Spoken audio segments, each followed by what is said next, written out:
நீங்க உண்மையாலுமே ஆதாரத்தின் அடிப்படையில் தான் பேசுறீங்கன்னா விவாதத்துக்கு வாங்க சார். ஏன் பயந்து ஓடுறீங்க? நான் ஊர்ல இருக்க மாட்டேன் உங்க ஆளுங்களை விட்டு எதுக்கு அறிக்கை விடுறீங்க?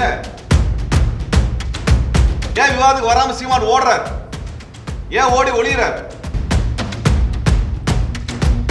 சீமான் செய்யக்கூடிய விஷயம் என்னன்னா, நாளைக்கு இன்றைக்கு இருக்கக்கூடிய தமிழ்நாட்டில் மிகப்பெரிய அளவில் கொண்டாடப்படக்கூடிய தலைவரையே நான் இழிவுபடுத்துவேன், ஆதாரம் தர மாட்டேன் அப்படின்னா நாளைக்கு இது யாருக்கு வேணா நடக்கும், எப்பேற்பட்ட சாமானியனுக்கு இது நடக்குங்கிறதுல தான் நாங்கள் இதை கேள்வி எடுக்கிறோம். தமிழ்நாட்டில் பெரியாரை இழிவாக பேசி வாக்கு வாங்கிவிட முடியும் என்று இவரும் காட்ட விரும்புகிறார், RSSம் காட்ட விரும்புகிறது. அதனாலதான் இவரை சங்கி சீமான் நாங்க சொல்ல வேண்டிய இடத்துக்கு வந்து நிக்கிறோம். பாரதிய ஜனதா கட்சியோ நாம் தமிழர் கட்சியோ அதற்கெல்லாம் வீதியில இறங்கி சீமானெல்லாம் போராட்டம் நடத்தல. அண்ணாமலை போராட்டம் நடத்துறேன்னு வந்துட்டு ஆட்டோல ஏறி ஓடி போனாரா இல்லையா? காலையில கைது பண்ணி மாலையில விடக்கூடிய கைதுக்கு அண்ணாமலை பயந்து ஆட்டோல ஏறி ஓடி போனார். இவங்க எல்லாம் வீரனுங்களா?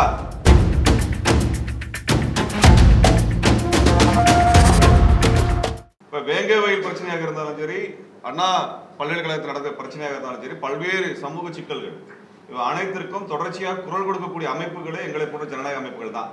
இதை கடந்து எந்த அமைப்புகள் கடந்த காலத்தில் கொடுத்திருக்கிறார்? இந்த தமிழ்நாட்டில் இருக்கக்கூடிய சமூக பிரச்சனை, சூழலியல் பிரச்சனை அல்லது சாதிவெறி மதவெறி பிரச்சனைக்கு எதிராக ஏதேனும் ஒரு சங்கி அமைப்போ ஏதேனும் இந்துத்துவ அமைப்புகளோ கடந்த காலத்திலோ நிகழ்காலத்திலோ போராடி இருக்கிறார்களா என்றால் இதுவரை இல்லை. இந்த பிரச்சனைகள் குறித்தெல்லாம் சமூக பிரச்சனை, சூழலியல் பிரச்சனை, மதவெறி சாதிவெறி பிரச்சனைகள் குறித்தெல்லாம் தொடர்ச்சியாக களத்தில் போராடி கொண்டிருப்பது எங்களை போன்ற ஜனநாயக பெரியாரிய அமைப்புகள், அம்பேத்கரிய அமைப்புகள், மார்க்சிய அமைப்புகள் தான். இந்த அமைப்புகள் அந்த பிரச்சனை எடுத்து பேசிட்டு இருக்கிறோம். அப்ப எங்களுடைய வலிமைக்கு உட்பட்டு இதற்கு எதிர்ப்பு தெரிவிப்பதும் இதற்கான அழுத்தத்தை கொடுப்பதும் செஞ்சுட்டு வரோம். இப்ப சீமான் வீட்டை முற்றுகையிடக்கூடிய அளவுக்கு நாங்க ஏன் செல்ல வேண்டி இருக்கிறது என்றால், கிட்டத்தட்ட 20 நாட்களாக அவர் பேசிக்கிட்டது 20 நாள் ஆகும், 15 நாட்களுக்கு மேலாகிறது. ஆதாரங்கள் கொடுங்கள் என்று கேட்டுவிட்டோம், ஆதாரத்தை தரல. ஆனா தொடர்ச்சியா அவதூறை தொடர்ச்சியா பேசினார், தொடர்ச்சியா பத்திரிகை சந்திப்பில் பேசிக்கிட்டே இருந்தார். பல்வேறு எதிர்ப்புகளை, கண்டனங்கள் தெரிவித்து வந்தோம். இதே பத்திரிகையாளர் மன்றத்தில் இருந்து சீமான் விவாதத்திற்கு வர வேண்டும் என்று நேரடியாகவே நாங்கள் கோரிக்கை வைத்தோம். அதற்கு அவர் தயாரா இல்லை. அவர் என்ன சொன்னார்னா, நான் விவாதத்துக்கு இருக்கிற விரித்து தயாராக இருக்கிறேன்னு அறிவிச்சார். நாங்களும் சொல்லியிருக்கிறோம். ஆனா இது வரைக்கும் ஏன் விவாதத்துக்கு வரல அப்படின்னா அதுக்கு பதில் இல்லை. அப்ப ஒரு அவதூறை பரப்பிடலாம், அந்த அவதூறுக்கு நான் பொறுப்பெடுக்க மாட்டேன், அதுக்கு ஆதாரம் தர மாட்டேன் அப்படின்னா இது நாளைக்கு உங்களுக்கு நடக்கலாம், எனக்கு நடக்கலாம், யாருக்கு வேணா நடக்கலாம். தந்தை பெரியாருக்கே இது நடக்குது. தந்தை பெரியாருடைய எழுத்துக்கள், பேச்சுக்கள் எல்லாமே ஆவணமா இருக்குது. அப்பேற்பட்ட ஒரு தலைவரை நான் அவதூறு செஞ்சுட்டு போறேன்னா அந்த கட்சியில பண்பு என்னவாகும்? காலையில நாளைக்கு அந்த கட்சியை விமர்சிக்கக்கூடிய யாராக இருந்தாலும் அவர்கள் இது போல அவதூறு பண்ணிட்டு நான் ஆதாரம் தரம் போயிட்டே இருக்கலாமா? 8% வாக்கு வாங்கி இருக்கக்கூடிய ஒரு கட்சியின் தலைவர் பொய் பேசலாமா? பொய் பேச முடியுமா? அப்ப 8% வாங்கக்கூடிய ஒரு கட்சி தலைவர் பொய் பேசுறாரு அப்படின்னா அந்த செய்தி உண்மை என்று தானே பொது வழியில பார்க்கப்படும். அதற்கு தான் இப்ப முற்றுகையிடுறோம். ஏன் முற்றுகையிடுறோம்? விவாதத்துக்கு வாங்கன்னு சொல்றோம். ஏன் விவாதத்துக்கு வராம சீமான் ஓடுறார்? ஏன் ஓடி ஒளிகிறார்? அவர் மண்டியிடாத மாணன் பேசுறாரு, வீழ்ந்து விடாத வீரன் பேசுறாரு. இந்த பொய்யான தகவலுக்கு ஆதாரம் இருந்தா கொண்டு வாங்கன்னு சொல்லிட்டோம், இது வரைக்கும் தரல, இது வரைக்கும் அதை குறித்து விளக்கம் பேசல. சரி, பொது வெளியில் விவாதத்துக்கு வாங்க, கருத்து என்னன்னா நாங்க தெரிஞ்சுக்கிறோம். எங்க இருந்து அந்த ஆதாரத்தை எடுத்தேன்னு நீங்க சொல்றீங்களா, அந்த சொல்லுங்க சொல்லி கேட்கிறோம். சம்பந்தமே இல்லாம தேசிய உடைமையாக்கு, நாட்டுடைமையாக்குன்றாங்க. அந்த பெரியாரின் எழுத்துக்களை நாட்டுடைமையாக்குறதுங்கிறது என்ன அர்த்தம்னா, யார் வேணா புத்தகத்தை அச்சடிக்கலாங்கிற அர்த்தமே ஒழிய படிக்க கூடாதுங்கிற அர்த்தம் இல்ல. எல்லாரும் அச்சடிக்கலாம்னா அதுக்கு தான் நாட்டுடைமையாக்குறது. படிக்கிறதுக்கு எல்லாம் உரிமை இருக்கு, அந்த புத்தகங்கள் இருக்குது. தோழர் ராமகிருஷ்ணன் அவர்களே விடுதலை குடியரசு இதழ்களை எல்லாம் அச்சடிச்சு புத்தகம் கொண்டு வந்திருக்காரு. படிக்க வேண்டியதானே, அதுல எடுத்து காமிக்க வேண்டியதானே. சம்பந்தம் எல்லாம் போய் சொல்லிட்டு இருக்கிறார். நாட்டுடைமை ஆக்குறதுக்கும் ஆதாரத்தை எடுத்து காமிக்கிறதுக்கு என்ன சம்பந்தம் இருக்கு? என்ன தொடர்பு இருக்கு? என்ன தொடர்பு இருக்கு? ஐயா தோ பரமசிவன் அவர்களுடைய எழுத்துக்கள் நாட்டுடைமை ஆக்குறது என்ன அர்த்தம்? எல்லாரும் அச்சடிக்கிறோம். இன்னைக்கு 20-30 பதிப்பாளர்கள் அதை அச்சடிக்குது, அவ்வளவுதான் விஷயம். ஆனா அச்சுக்கள், அவருடைய எழுத்துக்கள், பேச்சுக்கள், சிந்தனைகள் படிக்கிறதுக்கு இருக்கான இருக்குது. அப்ப சீமான் செய்யக்கூடிய விஷயம் என்னன்னா, நாளைக்கு இன்றைக்கு இருக்கக்கூடிய தமிழ்நாட்டில் மிகப்பெரிய அளவில் கொண்டாடப்படக்கூடிய தலைவரையே நான் இழிவுபடுத்துவேன், ஆதாரம் தர மாட்டேன் அப்படின்னா நாளைக்கு இது யாருக்கு வேணா நடக்கும், எப்பேற்பட்ட சாமானியருக்கு இது நடக்குங்கிறதுல தான் நாங்க கேள்வி எடுக்கிறோம். ஆகவே சாமானியர்களுக்கு இது நடக்கக்கூடாது. இது பெரியாருக்கே நடக்குதுன்னா பெரியார் கேள்வி கேட்கறது யார் இல்லைங்கிற இடம் தான் இருக்குது. அதனாலதான் இன்றைக்கு இயக்கங்கள் நாங்கள் போராட்ட காலத்துக்கு வந்திருக்க வேண்டிய தேவை இருக்கு. இன்றைக்கு பாலியல் பிரச்சனை நடக்குதுன்னா அதற்கான மூல காரணங்களை கண்டறிந்து தீர்க்க வேண்டிய கடமை ஆளும் அரசுக்கும், காவல்துறைக்கும், ஊடகத்துறைக்கும், எங்களை போன்ற அமைப்புகள் எல்லாத்துக்குமே இருக்குது. அது குறித்தான கல்வியிலிருந்து புரிதல் இருந்து எல்லாத்துக்குமே இருக்குது. அந்த பொறுப்புகள் எல்லாம் எடுத்துக்குவோம். குற்றவாளியை கைது செய்ய வேண்டும் என்கிற இடத்தில் நாங்கள் தொடர்ச்சியான அழுத்தம் கொடுக்கறதா காரணமே ஒழிய வேங்கவேல் பிரச்சனைக்கு சீமான் ஏதாவது போராட்டம் நடத்தினாரா? ஏதாவது போராட்டம் நடத்திருக்காரா? அல்லது பாரதிய ஜனதா கட்சி போராட்டம் நடத்திருக்கா? நானே 10 போராட்டத்துக்கு மேல வேங்கவேலுக்கா போராட்டத்தில் பங்கெடுத்திருக்கிறேன். நீங்களே பார்த்திருக்கிறீங்க. எத்தனை போராட்டத்தை சீமான் நடத்திருக்காரு? திமுகவுக்கு எதிராக சீமான் நடத்தின போராட்டங்கள் எத்தனை? அது சீமான் சொல்லுவாரா? சீமான் சொல்லுவாரா? அவர் நேரம் முதலமைச்சரை பார்த்து ஸ்டாலின் ஆட்சி சிறப்பாக இருக்குது சமரசம் பண்றாருல்ல, அவரை கேளுங்க என்ன போராட்டம் பண்ணாருன்னு. ஆக தமிழ்நாட்டில் சமூக பிரச்சனைகளுக்கு கேள்வி எழுப்பக்கூடிய அமைப்புகள் நாங்கள் தான். அது எந்த கட்சி ஆட்சியில் இருந்தாலும் நியாயத்திற்காக கோரிக்கை கொடுக்கக்கூடியவர் நாங்க தான். பாரதிய ஜனதா கட்சியோ நாம் தமிழர் கட்சியோ அதற்கெல்லாம் வீதியில் இறங்கி சீமானெல்லாம் போராட்டம் நடத்தல. அண்ணாமலை போராட்டம் நடத்துறேன்னு வந்துட்டு ஆட்டோல ஏறி ஓடி போனாரா இல்லையா? எல்லாரும் தானே பார்த்தோம், ஊடகத்தில் பார்த்தோம்ல. ஒரு சாதாரண கைதுக்கு காலையில கைது பண்ணி மாலையில் விடக்கூடிய கைதுக்கு அண்ணாமலை பயந்து ஆட்டோல ஏறி ஓடி போனார். இவங்க எல்லாம் வீரனுங்களா? கடந்த 3.5 வருஷம் சீமான் என்ன போராட்டம் பண்ணிருக்காரு? தமிழ்நாட்டில் என்ன போராட்டத்தை பண்ணிருக்கிறார்? பாரதிய ஜனதா கட்சிக்கு எதிராக பண்ணது இல்ல, திமுகவுக்கோ அதிமுகவுக்கு எதுக்கு எதிராக போராட்டம் பழக்கமே கிடையாது. எல்லா போராட்டத்திலும் வந்து தலையை காமிச்சிட்டு போயிடுவார். எல்லாமே பிரஸ் மீட்ல மட்டும்தான் அவர் பேசியிருக்கிறார். பத்திரிகையாளருக்கு முன்னாடி கோவப்படுவாரு, பத்திரிகையாளர்களை இழிவா பேசுவாரு. பத்திரிகையாளர் யாராவது கேள்வி கேட்டுட்டா அதுக்கு பதில் சொல்ல தெரியலன்னா அதுக்கு வந்து கத்துவார். மத ரீதியாக சுட்டி காட்டுவார், ஜாதி ரீதியாக குறிப்பா வந்து பேசுவார். எந்த சேனல்னு கேட்பார். இந்த மாதிரி ஏதாவது நாங்க இயக்கங்கள் நாங்க பேசியிருக்கிறோமா என்னைக்காவது? அதனால அவர் வீரமெல்லாம் மைக்கு முன்னாடி தாங்க. அது பிரஸ் மைக்கா இருந்தாலும் சரி, மேடை மைக்கா இருந்தாலும் சரி. அதனாலங்க சமூக பிரச்சனைக்கு நாங்க தான் குரல் கொடுத்துட்டு இருக்கிறோம். சமூக சீரழிவு பிரச்சனைகளுக்கும் நாங்கள் தான் பேசிக் கொண்டிருக்கின்றோம். இந்த கட்சிகள் பேசவில்லை. நாங்கள் இன்றைக்கு சீமான் விட முற்றுகையிடுவதற்கான காரணமே தொடர்ச்சியா பொய்ய பேசிட்டு இனிமேல் சீமான் தமிழ்நாட்டிற்குள்ளாக அரசியல் செய்ய முடியாது. வெளிப்பட சீமான் சொல்லிக்கிறோம். நாளைக்கு முற்றுகைக்கு நாங்க வர்றதுக்கான காரணமே நீங்க பேசுற பொய்க்கு நீங்க வருத்தம் தெரிவிச்சு நேரடியாக வெளிப்படையா விவாதத்துக்கு வந்து நிக்கணும். நீங்க உண்மையாலுமே ஆதாரத்தின் அடிப்படையில் பேசுறீங்கன்னா விவாதத்துக்கு வாங்க சார். ஏன் பயந்து ஓடுறீங்க? நான் ஊர்ல இருக்க மாட்டேன் உங்க ஆளுங்களை விட்டு எதுக்கு அறிக்கை விடுறீங்க? நீங்க தான் மண்டியிடாத மானஸ்தனாச்சே, வந்து நிக்க வேண்டியதான விவாதத்துக்கு. நாங்கள் எங்களை எதுக்கு உங்க வீடு வரைக்கும் இழுத்து வந்தீங்க? நாங்க உங்க வீட்டை முற்றுகிடுவோம்னு சொல்லி எத்தனை நாள் ஆகுது? கிட்டத்தட்ட 10 நாள் ஆகுது. 10 நாளா பதில் இல்லை. 10 நாளா விவாதத்துக்கு வர்றதுக்கு தயாரா இல்லை. அப்ப நாங்க என்னதான் பண்ண முடியும்? நீங்க வாட்டு போய் பேசிட்டு போயிட்டே இருப்பீங்க, நான் பார்த்துட்டே இருக்கிறதா? அதனாலதான் இந்த முற்றுகையும் இந்த போராட்டத்தையும் நாங்கள் நடத்துகின்றோம்.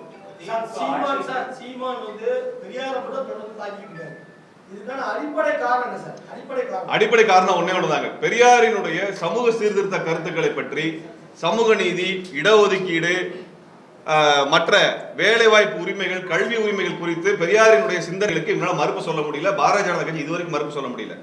ஒருவரை இழிவு செய்யணும்னா பெண் விடயத்தில் இழிவு செய்ததன் மூலமாக அந்த நபரையே இழிவு செய்தரலாம், அதன் மூலமா அந்த கருத்துக்கு நிராகரிக்க செய்யலாம் என்பது இந்த திட்டத்தை வகுத்து இதற்கான புத்தகத்தை கொண்டு வந்தவர் RSS கட்சியினர். சீமான் பேசக்கூடிய ஒவ்வொரு எழுத்தும் வரிக்கு வரி RSS புத்தகத்தில் இருக்கக்கூடிய அவதூறு பிரச்சாரங்கள். அதுக்கு RSS இதுவரைக்கும் ஆதாரம் கொடுத்ததே கிடையாது. அவங்க ஏன் பண்றாங்கன்னா, பெண்கள் குறித்தான ஒரு அவதூறை பரப்பணும்னா சாதாரண மக்கள் உடனே எடுத்துக்குவாங்க. அதனாலதான் அதை பேசுறாங்க, வேற ஒரு காரணமும் கிடையாது. இந்த பெரியாருடைய கருத்துக்கள் எல்லாமே, இந்து மதத்தை விமர்சித்த கருத்துக்கள் எல்லாமே இந்து மத சாஸ்திரங்களில், புராணங்களில் என்ன எழுதியிருக்கிறதோ அதை மேற்கோள் காட்டி தான் விமர்சிச்சக்கார ஒழிய இந்து மத சாஸ்திரங்கள் சொல்லாத ஒன்றை பெரியார் பேசவே இல்லை. பெரியார் வாழ்ந்த காலத்திலேயே இந்த புரோகிதர்களோ இந்து மத அறிஞர்களோ பெரியார் கருத்துக்கு மறுப்பு சொன்னதில்லை, மறுப்பு சொல்ல முடிந்ததில்லை. புராணங்கள் இதெல்லாம் இல்லை என்று அவர்கள் சொன்னதே இல்லை. சாஸ்திரங்கள் இதெல்லாம் இல்லை என்று எந்த இந்து மத மடாதிபதிகளும் சொன்னதில்லை. சங்கராச்சாரியர் சொல்லியிருக்கிறார் அன்னைக்காவது பெரியார் சொன்ன கருத்துக்கள், இந்த கருத்துக்கள்லாம் எங்க சாஸ்திரம் இல்ல, புராணத்துல இல்லன்னு சங்கராச்சாரியார், அது பூரி சங்கராச்சாரியார் எழுதின தெய்வத்தின் குரலிலே இந்த கருத்து இருக்கு. இதை எடுத்து அவர் போட்டிருக்காரு. அப்ப இப்படிப்பட்ட இடத்துல இதுதான் பெரியாரை இழிவுபடுத்த வேண்டியது என்பதுனா பெண் விஷயத்துல ஒரு கருத்தை திருச்சி பேசுறது மூலமாக பண்றது. நாளைக்கு யாருக்கு வேணா நடக்குங்கிற அந்த சமூக அக்கறையின் பெயர் தான் இதை பண்ணுகின்றோம். அதான் அதுக்கான முற்றுகை போடுகின்றோம். அடிப்படையில் என்னங்க, நாம் தமிழர் கட்சியினுடைய மாநில ஒருங்கிணைப்பாளர் திரு ஜெகதீச பாண்டியன் சீமான் அவர்களுடைய கருத்திற்கு மறுப்பு தெரிவித்து இது கட்சியின் கருத்து அல்ல என்று அறிக்கை வெளியிட்டார்.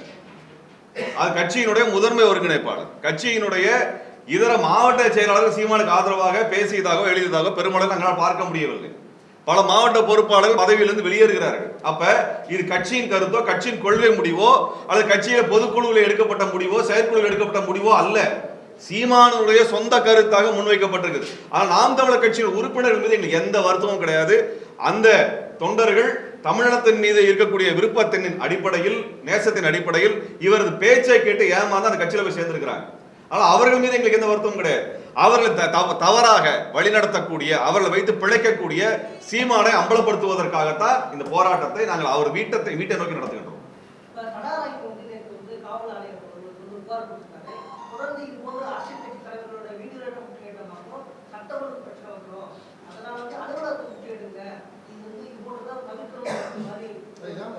இல்ல, அதுதான் நாங்க சொல்லிருக்கிறோம்.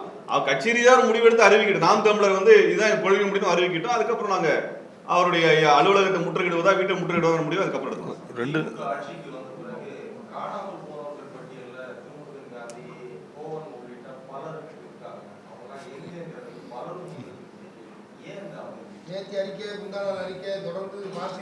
வாரத்துல 4 நாள் நீங்களே வந்துருங்க பேட்டிக்கு.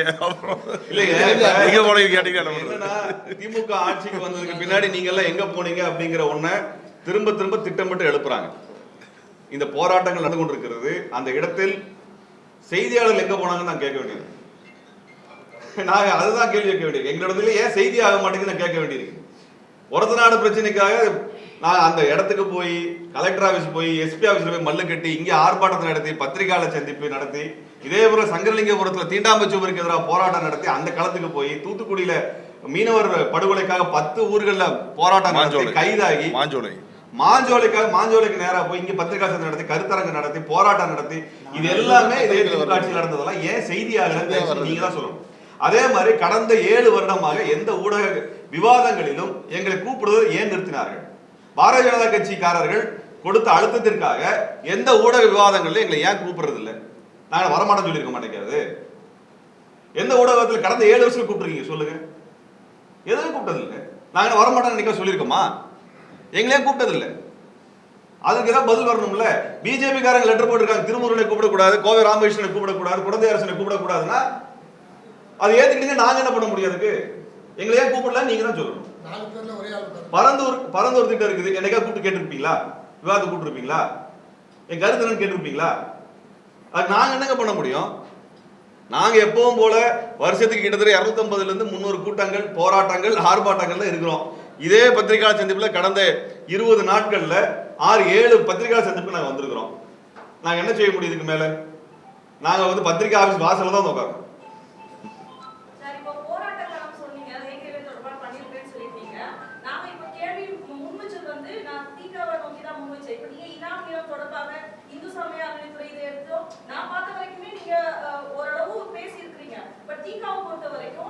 பெரியார் வந்து 90 வயசுக்கு மேல அவ்வளவு உடல்நிலை சரியில்லாத போது கூட சமூகத்தை பத்தி யோசிச்சு எல்லாம் பண்ணாரு. ஆனா ஐயா வீரமணி அதுல வந்து 40% கூட பண்றாரு. வந்து நீங்க அவங்க கிட்ட தான் கேட்கணும். இது பெரியார் உணர்வா கூட்டமைப்பு, பெரியார் உணர்வா கூட்டமைப்பு திராவிடர் கழகம் இல்லைங்க. இது திராவிடர் கழகம் இதுல இல்ல. அவர்கிட்ட கேளுங்க. அதே மாதிரி சீமான் பெரியார் தான் நாங்க அதே மாதிரி சீமானுடைய நேர்காணல்லையும் இப்போ யூசிஜி கொண்டு வந்திருக்க திட்டங்களை பற்றி கேளுங்க.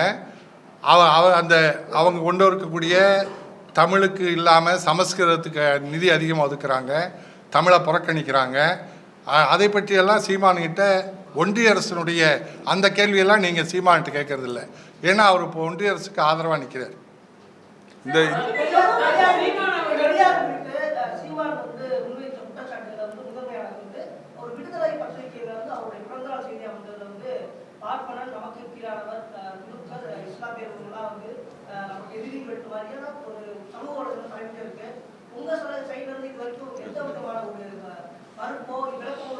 இல்லைங்க, மொத்தமாவே ஒண்ணு விடுதலை பக்கத்தை எடுத்து கொடுக்க சொல்லுங்க. அதான் சொல்றேன். விவாதத்துக்கு வந்தாங்கன்னா கொடுக்கலாம். இப்ப அதுல ஒண்ணு சொல்றாரு, எதை அவங்க திருத்தி எது வந்து ஆதாரம் சொல்லி பரப்புறான்னு ஒண்ணு சொல்லிடுறேன். இந்து மதத்துல தாய்மாமன் மகளை திருமணம், அதாவது தாய்மாமன் மகளை திருமணம் பண்றது அல்லது அக்கா மகளை திருமணம் பண்றது ஒரு முறை இருக்குது. இஸ்லாத்துல வந்து சித்தப்பா மகளை திருமணம் பண்ணிக்கலான்ற ஒரு முறை இருக்குது. ஒவ்வொரு ஊர்லயும் ஒவ்வொரு விதமான முறைகளை வைத்து திருமண முறை என்று வருகிறது. எங்கும் ஒரே விதமான முறைகள் எல்லாம் இருக்கிறது இல்ல. நாடு முழுக்க, உலகம் முழுக்க ஒவ்வொரு இடத்துலயும் ஒவ்வொரு மாதிரி முறைகள் இருக்கிறது. இது எதுவும் சமச்சீரான முறைகள்லாம் இல்ல அப்படின்னு ஒரு ஆய்வை எழுதுற கட்டுரை தான் அது. அந்த கட்டுரை இதை அவர் எழுதியிருக்கிறார். இதுதான் அவன் ஆதாரம் போறான். அதுல படிச்சு பார்த்தாலும் இதுதான் இருக்குது. நீங்க அக்கா மகளை திருமணம் பண்றது இல்லையா இங்க? இஸ்லாமியர்கள் இப்படிப்பட்ட முறை ராமாயணத்திலே பல ராமாயணத்துல புத்த ராமாயணம் இருக்கு. அதுல ராமன் செய்திக்கு தங்கைன்னு இருக்கு. இல்லைங்க, என்ன விஷயம்னா இல்லைங்க என்ன நடக்குதுன்னா அவர் பேசுனதுல 2 வரியோ 3 வரியோ கட் பண்ணி எடுத்து போடுறாங்க. இப்ப இந்த தாய் மகள் பிரச்சனை விஷயத்துல 3 பக்க கட்டுரை 3 பக்க கட்டுரை எடுத்து வெளியே போட்டுருக்குது. அதை எடுத்து போடல, அதை எடுத்து அவங்க போடல. இந்த மாதிரி மதங்கள்ல சொல்லப்பட்டிருக்குது அப்படின்னு அவர் சொல்லியதை எடுத்து இதான் ஆதாரம். அதுல என்ன தவறு இருக்குது? நடக்கிற விஷயத்த அவர் எழுதிக்கிறார். இதுல என்ன தவறு இருக்குது? அதெல்லாம் அவர் சொல்றாரு. இப்படியும் வைக்கிறாங்க. புராணத்துல எடுத்து பார்த்தோம்னா மகளையே கல்யாணம் பண்ணிக்கிறதா இருக்கிறது, அல்லது சகோதரியை கல்யாணம் பண்ணிக்கிற மாதிரி முறைகள்லாம் இருக்குது. பர்மாவுல ஆரிய வழக்கப்படி தங்கச்சியை கல்யாணம் பண்ணிக்கிற முறை இருக்குது அப்படின்னு எழுதுறாரு. ஒவ்வொரு ஊர்ல எப்படிப்பட்ட வழக்கங்கள் இருக்குன்னு இதை எடுத்து தவறா மாதிரி அக்காவோடு மகளோடு தாயோடு பண்ணிக்கலாம்னு திருச்சி ஒரு செய்தியா போடுறாங்க. அவங்க அதனாலதான் சொல்ற வெளிப்படை விவாதத்துக்கு வாங்க பதில் சொல்றோம்னு சொன்னா வரமாட்டேங்கிறாங்க. இல்ல இது எல்லாமே அவர் நாங்க எதையுமே அவர் பெரியார் எழுதுன மறுத்தலம் பேசல. எடுத்துட்டு வாங்க, நீங்க கொண்டு வர ஆதாரத்தை காமிங்க சார்னு கேட்கிறோம். நீங்களும் உருவாக்கி இருக்கீங்க இல்லையா, அதை காமிங்க. இப்ப சீமான் வந்து பெரிய தலைவரோடு இருக்கிற மாதிரி ஒரு படத்தை உருவாக்குனாங்க இல்லையா, அந்த மாதிரி ஒரு படத்தை நிறைய உருவாக்கி இருக்கிறாங்க. பிரபாகரனோடு பிரபாகரனோடு இருக்கிற மாதிரி படத்தை உருவாக்குனதா இப்ப செய்தி வெளியிருக்குல்ல. இது மாதிரி இது படத்தோடய செய்து பண்ணிருக்காங்க. டெக்ஸ்ட மாத்திரக்கு எவ்வளவு நேரம் ஆகுது? அதனால தொடர்ச்சியா இந்த மாதிரியான அவதூறுகளை உருவாக்கி கொண்டே போறாங்க. அது இது நாளைக்கு ஏஐ வந்திருக்குது, அதுல என்னென்ன பண்ணுவாங்கன்னு தெரியாது. அதனாலதான் இதெல்லாம் முதல்ல இப்பவே சொல்லிடுவோங்கிறதுக்காக. யாருக்குங்க? தமிழ்நாட்டுக்கும் இருக்குதுங்க. கோவை ராமகிருஷ்ணன் இருக்கிறாரு. இவரை விடவா இங்க பெரிய தொடர்பு உள்ளவங்க இருக்கிறாங்க. இதை விடவா வேற யாராவது வேணுமா என்ன? இல்ல அவருக்கு தொடர்பு இல்லைன்னு சொல்ல வரல. அவர் போய் பார்த்தா அவர் போனாரு வர்றாருங்கிறது விவாதம் இல்லை. அந்த படம் உண்மையா? அந்த ஒரு படத்தை வச்சு தான் இந்த தமிழ்நாட்டில் இத்தனை இளைஞர்களை ஏமாத்திட்டு இருக்காங்கிறது தான் குற்றச்சாட்டு. அந்த படத்தை ஒன்றை போட்டு ஒரு சமையல்காரரை போல அவரை ஒரு குக்கர் சமையலறையில் இருப்பவரை போல சீமானை மாற்றிக்கிட்டாரே. இது தமிழீழ தேசிய விடுதலை போராட்டத்தையும் இவர் கொச்சைப்படுத்திக்கிட்டாரு இங்கிறது எங்களுடைய குற்றச்சாட்டு. சீமான் மறுத்தா ஒரிஜினல் காப்பி இருக்குமில்லங்க, அந்த போட்டோட ஒரிஜினல் காப்பி இதே மாதிரி பிரஸ் வச்சு ரிலீஸ் பண்ண வேண்டியதானே? எடுக்க போனப்ப அங்க போய் பார்க்க முயற்சி பண்ணது உண்மை. அதுல இன்னும் 20 கருத்து இருக்குது. நானே ஒரு கருத்து. அதனால இப்ப என்ன விஷயம்னா அந்த இடத்துல அவர் பார்த்ததா இல்லையான்றதே இப்ப உறுதிதமா இல்ல. வேற போட்டோ காட்டுறேன்னு கேட்கிறோம். இந்த போட்டோ தான் வேற ஏதாவது காட்ட சொல்லுங்க. கேளுங்க, ஷூட்டிங்ல இருக்கிறத தான் காட்டுறாரு. அவருடைய உண்மையான பிள்ளைகளுக்கு பயிற்சி கொடுத்த மாதிரி ஷூட்டிங்ல கேமரா வச்சிருக்கிறத காட்டுறாரு. அவர் அங்க நடந்துகிட்டதுக்கு அவரை வெளில அமுச்சு விடுங்கன்னு சொன்ன காலம் வரலாறுலாம் இருக்குது. வரலாறு தெரிஞ்சவங்களுக்கு தெரியும். பேச சொல்லுங்க, நாங்க உண்மையை பேசுறோம். பிரபாகரன் மறைந்த பிறகு இலங்கை அரசால் கைப்பற்றப்பட்ட ஆவணங்கள்ல பிரபாகரனோடு சீமான் இருக்கிற மாதிரியான புகைப்படங்கள் இந்த வெப்சைட்ல இருக்கு பாருங்க. அந்த மாதிரி ராஜபக்சே இவருக்கு சொன்னாராமா? இல்ல இலங்கை உளவுத்துறை கைப்பற்றின ஆவணம் நான் கைப்பற்றி வச்சிருக்கோம் இவருக்கு போன் பண்ணி சொன்னாங்களாமா? ராஜபக்சே உளவுத்துறை இவருக்கு தொடர்பு சீமான் தொடர்பு இருக்காமா? நாங்க அதான் முதல்ல அதை கேட்கிறோம். உங்களுக்கு இந்த தகவல் இலங்கையோட உளவுத்துறை அங்க பிரபாகரனிடமிருந்து எல்டிடியிடமிருந்து விடுதலை புலிகளிடம் கைப்பற்ற ஆவணங்களில் சீமான் உங்களுடைய போட்டோவும் இருக்குது அப்படின்னு இலங்கை உளவுத்துறை சீமானுக்கு போன் பண்ணி சொல்லிச்சாமா? நான் கேட்கறேன், எனக்கு தெரியும். வெப்சைட்ல எடுத்து போட சொல்லுங்க. உளவுத்துறையில் இருக்கிற படம் இவர்கிட்டயா இல்ல? 2 நாளைக்கு முன்னாடி இந்த கொச்சையான கருத்தை தாய் மகளை வச்சு பெரியாரை சம்மந்தப்படுத்தி பேசுற 2 நாளைக்கு முன்னாடி பத்திரிகையாளர் மணியுடைய பேட்டி ரிலீஸ் ஆச்சு பிகைண்ட் வுட்ஸ்ல. அதுல நாங்கள் மதிப்புக்குரிய வழிகாட்டிங்கிறார் பெரியார 2 நாளைக்கு முன்னாடி. 2 நாள் எப்படி இவ்வளவு கொச்சையா பேச முடியுது? அப்படியே மாத்தி இல்லைங்க. அடிப்படையில அவர் பெரியாரை இழிவா பேசுறதுல இன்னொரு உள்நோக்கம் என்னன்னா, ஈரோடு இடைத்தேர்தலில் பாரதிய ஜனதா கட்சிக்கு பதிலாக பெரியாரை இழிவாக பேசி பெரியாரின் பிறந்த ஊரிலே தேர்தலில் நின்று பாரதிய ஜனதா கட்சி வாக்குகளையும் சேர்த்து வாங்கி, அதிமுக தேர்தல் நிக்கல அந்த வாக்குகளை சேர்த்து வாங்கி தனக்கு வாக்கு வங்கி அதிகமாக இருப்பதாக காட்டுவது இவருக்கு ஒரு நோக்கம். பாரதிய ஜனதா கட்சி இவருக்கு வக்காலத்து வாங்க வந்ததுக்கு காரணம் என்னன்னா, பெரியாரை இழிவுபடுத்தி பெரியாரின் சொந்த ஊரிலேயே ஒருவர் இவ்வளவு வாக்கு வாங்கிட்டாரு அப்படின்னு காட்டுவதற்கான திட்டம் பாரதிய ஜனதா கட்சியின் திட்டம். தனக்கு வாக்கு வங்கி அதிகமாக இருக்கணும் காமிக்கிறதுக்காக தான் பெரியாரை இவ்வளவு இழிவா பேசிட்டு ஓடி போயிட்டார். அதனால விவாதத்துக்குலாம் வரமாட்டார். அதனால அவருடைய நோக்கமே ஈரோடு இடைத்தேர்தலில் பாரதிய ஜனதா கட்சி ஆதரவாளர்களின் வாக்குகளை பெற்று தமிழ்நாட்டில் பெரியாரை இழிவாக பேசி வாக்கு வாங்கிவிட முடியும் என்று இவரும் காட்ட விரும்புகிறார், RSSம் காட்ட விரும்புகிறது. அதனாலதான் இவரை சங்கி சீமா நாங்க சொல்ல வேண்டிய இடத்துக்கு வந்து நிக்கிறோம். ஆனா அங்க ஈரோட்டில் அதிமுக இவங்களுக்கு, அதாவது நாம் தமிழர் கட்சிக்கு வாக்களிக்க மாட்டாங்க. காரணம் என்னன்னா, இவர் ஏற்கனவே 2 ஆண்களுக்கு இடையில் ஒரு பொம்பளை படுத்திருக்கா அப்படின்னு சொல்லி கலைஞரையும் எம்ஜிஆர் சமாதிக்கு இடையில் ஜெயலலிதா அம்மா அவர்களுடைய சமாதி இருக்கிறத வச்சு இப்படி கொச்சையாக பேசியிருக்கார். 2 ஆம்பளைகளுக்கு மத்தியில் ஒரு பொம்பளை படுத்திருக்கா என்று ஜெயலலிதாவை அவ்வளவு கேவலமாக கொச்சையாக பேசியிருக்காங்க. நிச்சயமாக அது அதிமுக தொண்டர்களுக்கு நல்லா தெரியும். அதே மாதிரி அதிமுகவுடைய நிறுவனர் எம்ஜிஆர் பெரியாரின் மீது எவ்வளோ பற்று கொண்டவர் என்பதற்கு ஒரே அடிப்படை காரணம் ஆதாரம், ஈரோடு மாவட்டத்துக்கு எம்ஜிஆர் தான் பெரியார் மாவட்டம்னே பேர் வச்சார். 1978 பெரியாருடைய 100ஆண்டு விழாவில் தமிழ்நாட்டிலே ஒரு மாவட்டத்துக்கு பெயர் சூட்டியது ஈரோட்டுக்கு தான், பெரியார்னு பெயர் சூட்டினார். அதே மாதிரி பெரியார் கொண்டு வந்த தமிழ் எழுத்து சீர்திருத்தம் அரசால் ஏற்றுக்கொள்ளப்பட்டு தமிழ்நாட்டிலே எம்ஜிஆரால் நடைமுறைப்படுத்தப்பட்டது. அந்த எழுத்து சீர்திருத்தம் தான் இன்றைக்கி எல்லோருக்குமே உலகம் முழுவதும் இருக்கக்கூடிய தமிழர்களுக்கு கணினியில் நம்ம வலைதளங்களில் எளிமையாக நாம் பயன்படுத்தக்கூடியது இந்த தமிழ் எழுத்து சீர்திருத்தத்தினால்தான். அதை கொண்டு வந்தது எம்ஜிஆர். அதே போல் ஒவ்வொரு மாவட்டத்திலையும் பெரியாருடைய நினைவு ஸ்தூபிகள் அதில் நிறுவியிருக்கார்.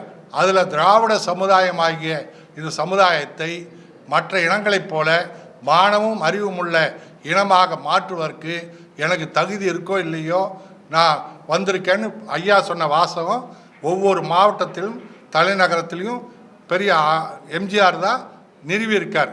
அதுக்கு மேலே பெரியாருடைய பொன்மொழிகள் கடந்த காலங்களில் தடை செய்யப்பட்டிருந்தது.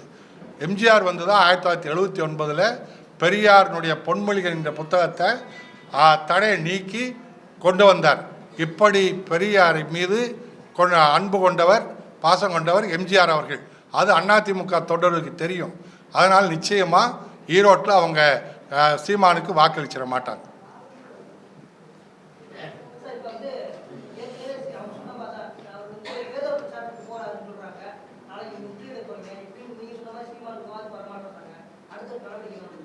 இல்லைங்க, நாங்க முற்றுகையிடுவது என்பது அவர் விவாதத்துக்கு வரணுங்கிறது ஒண்ணு, வரலைன்னால அவர் சொன்னது பொய்ன்னு அம்பலமாகுது. வேற ஒண்ணு. ஏன்னா அவரு ஆதாரம் கேட்ட போது உடனே இருக்க ஆதாரம் காட்டல, பூட்டி வச்சிருக்காங்க ஒளிச்சு வச்சிருக்காங்க தான் சொல்றதே தவிர, அப்போ அப்படி இருந்தால் அவருக்கு எப்படி தெரிஞ்சதுன்னு மக்கள் கேட்குறாங்க. சரி, பூட்டி வச்சிருக்கிறது உனக்கு எப்படி தெரிஞ்சது, நீ எங்கே படித்தான்னு கேட்குறாங்க. படிச்சிருந்தா கையில் இருந்திருக்கணுமே காட்டுன்னு மக்கள்கிட்ட நாங்கள் அம்பலப்படுத்துறதுக்கு தான் அந்த போராட்டம் நடத்தினோம். அம்பலப்பட்டுட்டார். அது தொடர்ந்து இனிமேல் பேசக்கூடாதுங்கிறதுக்காக நாளைக்கு நடக்கிற முற்றுகை.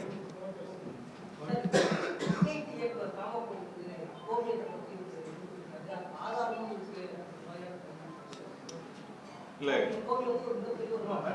அடுத்த பேசுறதுக்கு விரிவா பேசுறதுக்கு மருத்துவர்களே இருக்கிறாங்க.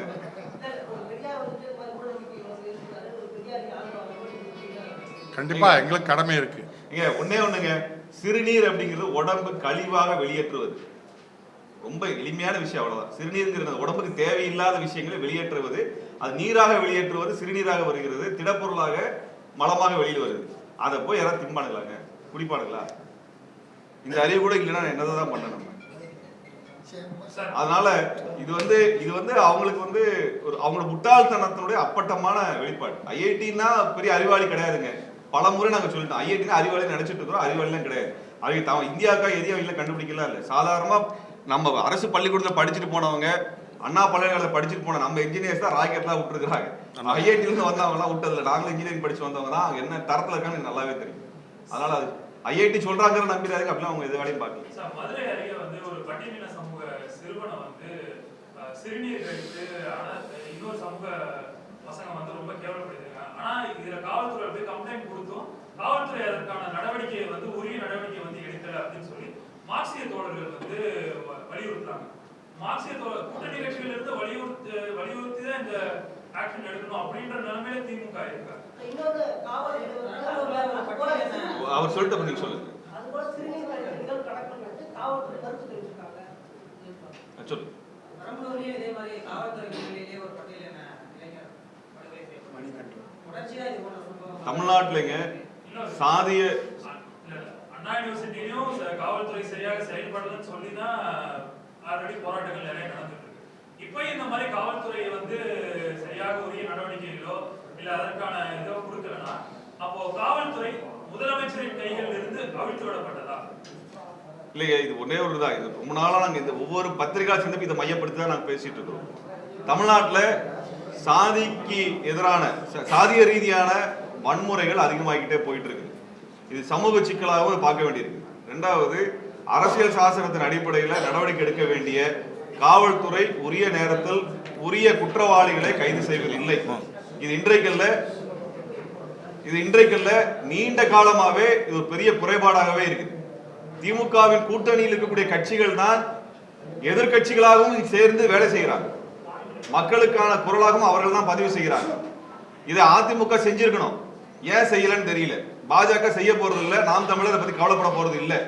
அப்ப கூட்டணி கட்சிகள் செய்வதன் மூலமாக இது ஒரு ஜனநாயக ரீதியான அழுத்தத்தை தந்து இந்த விஷயத்தை நடப்பது என்பது சாத்தியமாக இருக்கு. அப்படிதான் எல்லாமே நடக்குது. இது நீங்க சொன்ன பட்டியல் மட்டும் இல்ல, பெருங்காஞ்சியில் நடந்த படுகொலையில இருந்து அந்த பையன் கிணத்துல விழுந்து செத்து போயிட்டான்னா இந்த வரைக்கும் எஃப்ஐஆர் இருக்கே ஒழிய அவன் கொலை செய்யப்பட்டதன் ஆவணங்களை ஆதாரங்கள் இருக்குது, ஆனால் வழக்கு பதிவு செய்யறது இல்லை. இது தொடர்ச்சியா இது போல இந்த சாதிய படுகொலைகள் நடந்து கொண்டே இருக்குது. இதற்கு எதிரான கடுமையான போராட்டங்கள் எல்லா தரப்புல இருந்து வரணுங்கிறத நான் விரும்புறேன். இல்ல, போராட்டங்கள் நடத்தணும்ன்றது ஆனா ஒரு திமுக முதல்வருடைய கையில தான் வந்து உள்துறை அமைச்சகம் இருக்கு, போலீஸ் மினிஸ்டரும் அவரா தான் இருக்கு. இவ்வளவு தூரம் அண்ணா யூனிவர்சிட்டி நடந்தும் இந்த மாதிரியான விஷயங்கள் நடக்குதுன்னா இது அவருக்கு தெரியாதா, இல்ல தெரிந்தும் தெரியாத மாதிரி இருக்கிறார்? நாங்க என்ன கேட்கிறோம்னா, இது நீங்க அவங்க கிட்ட நேரடியாக கேளுங்க. அவர்களுடைய இது போன்ற குறைபாடுகளை கண்டிச்சு நாங்க பலமுறை பேசிட்டோம், ஆர்ப்பாட்டம் பண்ணிட்டோம். இந்த சந்திப்பு என்பது இந்த குறித்த பிரச்சனை குறித்த ஒரு விஷயம் தான். அதற்கான பத்திரிகை சந்திப்பு தொடர்ச்சியா நாங்க நடத்தணும். அதில் நீங்க கேட்டீங்கன்னா நான் பதில் சொல்லுவேன். முடிச்சுக்கோங்க. நன்றி.